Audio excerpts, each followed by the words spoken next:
Yes, our God is an awesome God. My dear brothers and sisters, take this opportunity to magnify the Lord through this youth camp. So dito, marami tayong gagawin, marami tayong activities, mga program na kung saan I'd like to invite all of you to take this opportunity to experience the Lord through this youth camp. So I hope and I pray that after this activity ay makikilala nyo pa ang ating Panginoon. Kaya naman I'd like to take the opportunity to all the organizers and sa mga kuya at ate natin na kumikilos sa youth camp na ito. Maraming salamat for allowing me to be a part of this youth camp kahit na po sa konting panahon na makakasama ko kayo through this message. So talaga namang kung alam lang ninyo na gustong gusto ko kayong makasama sa ganitong mga gawain, kaya lang talaga namang pagkakataon ay hindi pwedeng mangyari.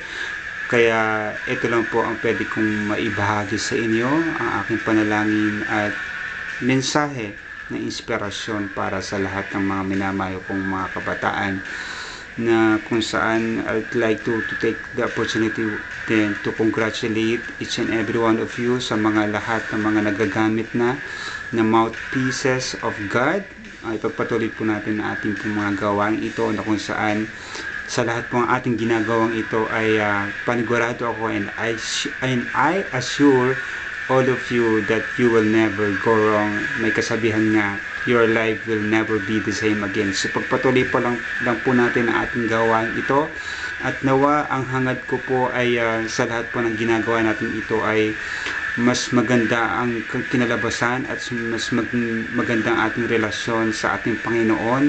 Unang-una pati na rin sa ating mga magulang, naging masunurin tayong mga anak, at pati rin maging mapagmahal na kapatid, at sa pag-aaral po natin na sana ay maging maganda rin ang kinalabasan. So hangad ko ang maging mabuti tayong Kristiyano pagkatapos ng ating gawain ito. Kaya naman kaisa ninyo ako sa pananalangin na maging matagumpay ang gawain ito, at panigurado naman ako lahat ng mga gawain na para sa Panginoon ay paniguradong tagumpay na. Kaya naman ito ang aking mensahe sa inyo, nawa lahat po ng ating ginagawang ito ay may natutunan tayo, mayroon tayong baon pag-uwi sa ating mga tahanan, na kung saan mas ikatutuwa ng ating mga magulang kung tayo ay magiging isang mabuting mga anak ng Diyos at mga anak ng ating mga magulang. Kaya miss na miss ko na kayong lahat, and enjoy kayo sa ating youth camp na ito, and in the future sana makasama ko pa rin kayo. And ito lang po ang aking masasabi sa inyo. Mahal ko kayong lahat, and enjoy. Thank you, and God bless us all. Bye. Our God is an awesome God.